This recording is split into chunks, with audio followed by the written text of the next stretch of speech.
This is ThinkEnergy, the podcast that helps you better understand the fast-changing world of energy through conversations with game changers, industry leaders, and influencers. So join me, Dan Sege, and my co-host Rebecca Schwartz as we explore both traditional and unconventional facets of the energy industry. Hey everyone, welcome back. We're back today with Charles Berndt, Manager of Grid Technology at Hydro Ottawa, to talk about microgrids on part 2 of our show. Last time, Charles went in depth about the benefits of microgrids and how they operate while connected to the electricity grid, but that they can also operate on their own using local energy generation in times of power outages caused by storms or grid failure. Today, he's going to discuss distributed energy resources and how they are connected to the microgrid. Now more than ever, we know people care about the environment, climate change, and sustainability, and are increasingly interested in things like renewable generation and electrification. All of that leads us to creating a smarter electricity grid.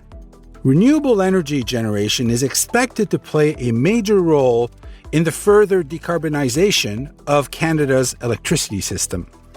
While relying on nature to assist us in generating cleaner electricity, sometimes it's not always the most reliable. As we know, Mother Nature is pretty fickle. So that's where distributed energy resources like energy storage and distributed generation come into play. Here's today's big question.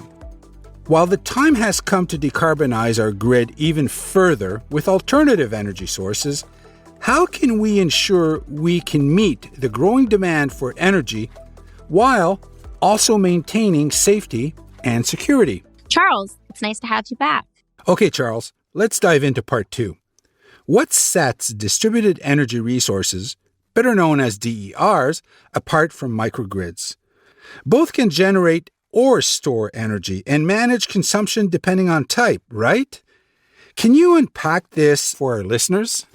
Yeah, I've always considered DERs kind of the individual parts of a microgrid, right? The microgrid is a holistic thing in an area where it has both generation and storage and consumption, whereas DERs are those individual pieces that could be solar, it could be battery storage, it could be it could be a hot water tank. You could think of that as a distributed energy resource, an electric vehicle battery, solar on the roof. Any of those could be DERs, and they could be a part of a microgrid, but not a microgrid on its own, if that makes sense. Okay, so what's driving the growth around distributed energy resources? I think you're seeing kind of two big drivers. I mean, the first is obviously economics of the storage and generation. We're seeing solar and battery storage getting cheaper every year.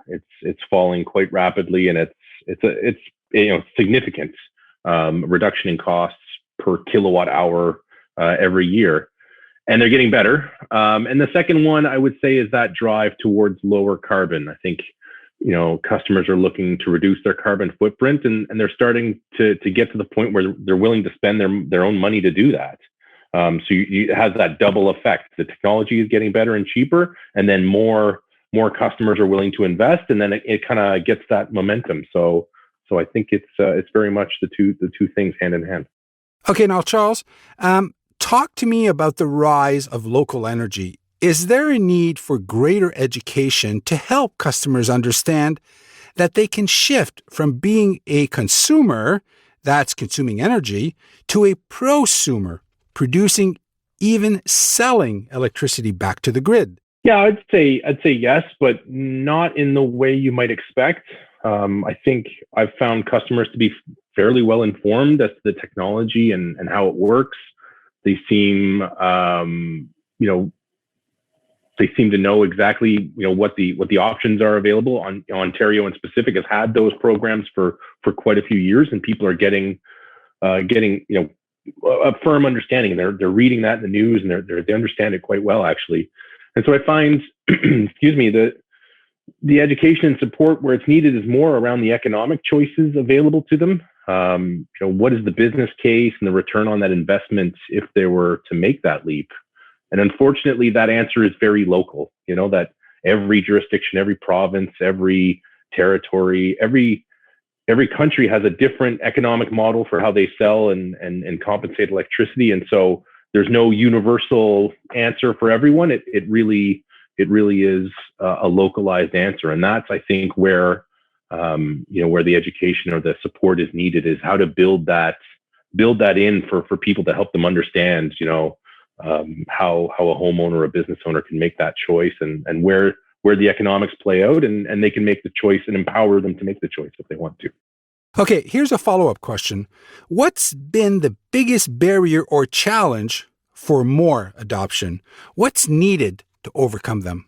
I'm gonna say economics again, and I know it's maybe boring, but I've met, like I said, I've met a lot of passionate customers who want to adopt, but the economic case is not there. So I think, there's no silver bullet here. We've seen incentives have an impact in the past, but then I think we can all recognize that the solution to the problem needs to be a little bit more holistic. It needs to be sustainable for all the customers. So I think we're seeing, market reform is what's needed, and we're starting to embark. Ontario is embarking on that journey, and I'm happy to see it. And but yeah, not this attempted silver bullet here for that one specific problem. It needs that big system view and make sure that we're making the appropriate choices.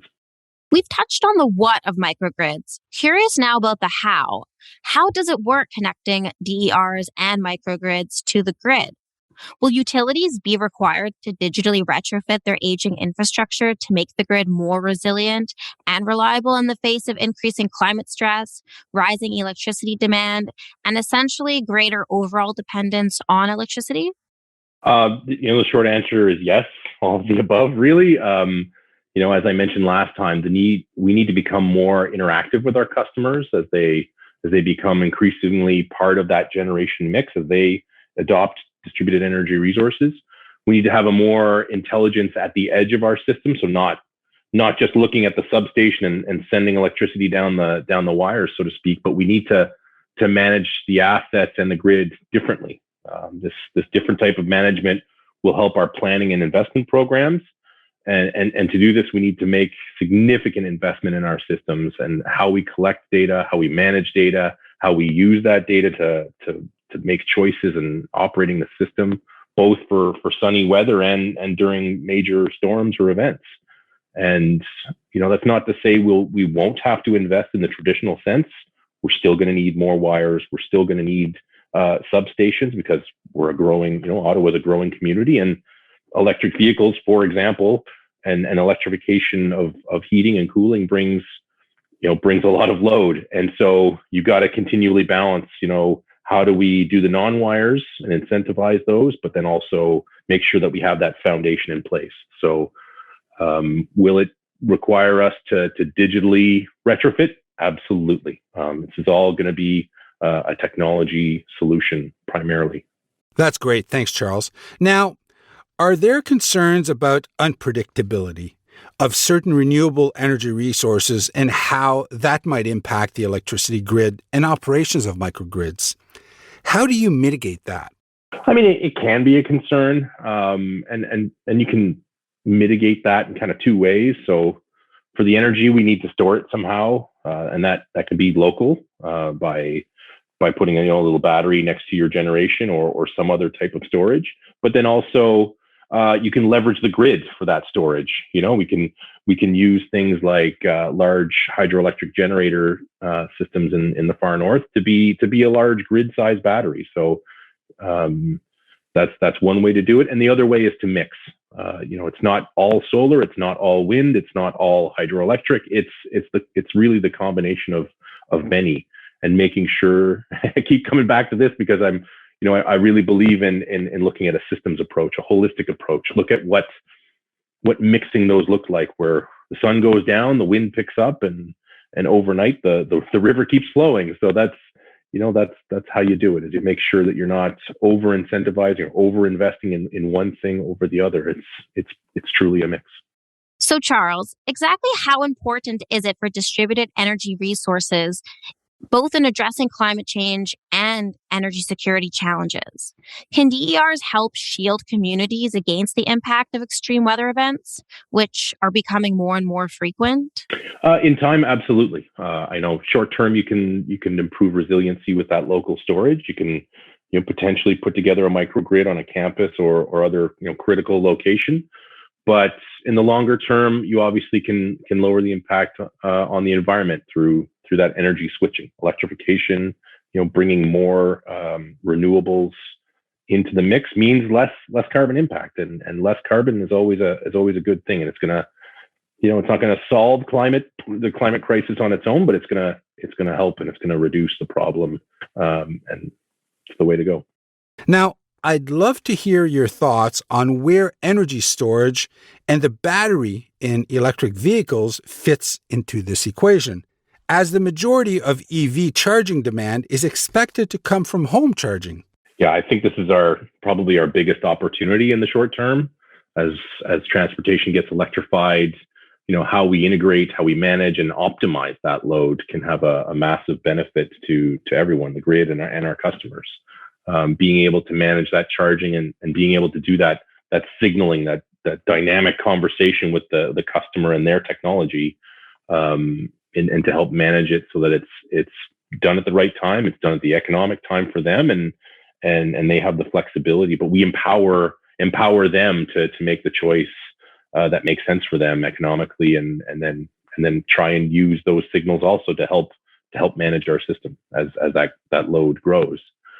For that future vision of where electric vehicles could play, I admittedly was a huge doubter of that vehicle to grid technology. I couldn't see a customer being willing to do that, but I look at advertisements for electric vehicles now, and you see that they're really touting that feature of being able to have that emergency backup power, that local power, and so now once the customer is comfortable with drawing that energy out of the battery, I'm sure it's a small leap to use that, or being willing to use it in support of the grid, and then there's an economic solution there to figure out. But I don't see it as such a red line as I did before, when people were really worried about warranties on batteries. That was a huge conversation early on in EVs, and I'm hearing much less of that. And even range anxiety, you're hearing much less of that. People are getting comfortable with these things, and realizing their whole value. From my knowledge, distributed energy resources are somewhat invisible and can't be controlled by grid operators, correct? This means that it's difficult to integrate them into the overall operation of the grid. Are there any smart digital solutions in the future that could enable DER owners to monitor and manage the resources in real time? And could this help grid operators more closely monitor and influence DER owners? Yeah, I think you're right on both. Right now, it is pretty passive. We have knowledge of certain size of generators, some of the larger generators we connect to, and that the size of generator that we connect to with the technology to make sure that we know what's going on, that's getting smaller every year, if that makes sense. We're now asking the smaller generators to give us insight and to connect to us on a communications platform. But going forward, it's in order to really incentivize that huge adoption of DERs, we need that platform. We have to have that platform, and we have to evolve and adapt as a utility, so that our control room and our engineers and our staff and our customer service folks, everybody has that platform to understand what's going on, what's changing in the grid, and how do we manage it day to day. And the more DERs we get, the more critical it becomes that we have that visibility and interaction with our customers. So we've been investing, over the last few years, and we have a rather significant roadmap ahead of us over the next 5 years. We're going to be investing significantly in our platforms, not only our traditional control and outage management systems that we've always had, making sure those are modern, but then also adding those analytics modules on top. We've started to add, people with a data science background to our utility. We're hiring different people. We're pulling in people from technology, from the high tech sector, and we're leveraging modern ways of managing and manipulating data to understand insights and where is it going, where is it going to be today, how do we optimize. And so it's going to help us. It's going to help us immensely in managing that going forward. Now, Charles, we've touched a bit on this earlier, but energy from the wind and sun is intermittent and often unpredictable. Critics point to this as the fatal flaw of renewable energy and the reason electricity prices rose in places aggressively adopting it. Is this true? Yeah, not really. I mean, like I said before, there's no silver bullet here. So if we incentivize or over-incentivize one thing over another, then yeah, you're going to have an impact on cost. There's no doubt about that. But you need to look at the big picture. And I'm going to keep back to this holistic vision of the system because, you know, if you look at what's gained when we reduce carbon, and I'll point to an example, it's a bit of a touchy example in Ontario, but the elimination of the coal-fired generation in Ontario, you know, leaving the politics aside, there was a significant improvement in the air quality of the Greater Toronto area. So, you know, that leads to better health outcomes. That leads to better quality of living for the residents, lower, you know, overall healthcare costs. So it's somewhere that was not fully recouped, but that has an impact on everyone's life, whether they're personally paying the electric bill or not. So it's that type of broader view that needs to be taken here, and we can debate the implementation of it and whether it's a carbon tax or offsetting generation or incentivizing a different type of generation. That's I think besides the point. I think we can all, if we all just take a step back and recognize the holistic improvements to everything, then it's very much worth it. All right. Sorry, not sorry, Charles, but I'm going to put you on the spot here. Can microgrids and DERs power our transition to net zero by 2050? Absolutely. Without a doubt. Shortest answer I'm going to have, right? Absolutely. I have no doubt. The technology is there. The software is there. We just need to do it. And we just need to, change our thinking and change our approach and be willing to question how we do it and challenge ourselves to do it better. Okay, Charles, we've reached the end of another episode of the ThinkEnergy podcast. Once again, I'd love if we could end with a few rapid fire questions. Are you ready? I'm ready. Now, what is the closest thing to real magic that you've ever witnessed? I've got a whimsical answer for this one. I used to work at a place, we use a lot of liquid nitrogen. So it's kind of weird, but we just had a lot of it on hand. And one lunchtime we were having an employee celebration and somebody came in with a bunch of cream and some vanilla extract and and a drill with one of those paint stirrers and a big pot. And I was like, what are we doing at this? What is this for? And the director of engineering took a big cup of liquid nitrogen and put all the cream and the sugar and everything in a pot with a drill, stirring it like a can of paint and poured the nitrogen in. And literally 30 seconds later, we were all eating ice cream. And it was like such a simple and obvious thing, but I don't know why. I still think of it to this day. I was like, it only took 3 minutes and we were all 70 of us were eating delicious, fresh ice cream. So yeah, it's kind of a ridiculous answer, but it was magic. I don't understand. It's magic. That's so cool, Charles. Now, what has been the biggest challenge to you personally since the pandemic? So I manage a few people, and for me, I'm a very personally interactive person. I'm very social. I thrive on social interaction, and so it's been a little isolating, and I've had to change how I do things, how I interact with a group of people, coworkers, and the team that I work with, and so it's been a growth for me, but I have not had significant impacts from the pandemic. I've been personally quite lucky. So if that's the biggest thing I have to complain about, then I consider myself lucky. The benefit has been I've spent so much time with my very young family, and it's been good that way. And they're young enough that I don't have to teach them anything according to a curriculum. I'm lucky that way. I'm not there yet. Okay, we've all been watching a lot more Netflix and TV lately, right? What's your favorite movie or show? Right now, it's Drive to Survive. I'm a huge Formula One fan. For those who can't see me, I'm actually wearing a Formula One shirt, and it's awesome for me. I get to see a show that's my favorite sport. So it's great. Well, Charles, thanks again for joining us today. We hope you had a good time. I did. Thank you so much for having me again. Thanks for tuning in to another episode of the ThinkEnergy podcast. And don't forget to subscribe and leave us a review wherever you're listening.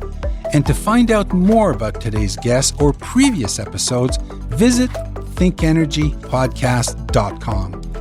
I hope you'll join us again next time as we spark even more conversations about the energy of tomorrow.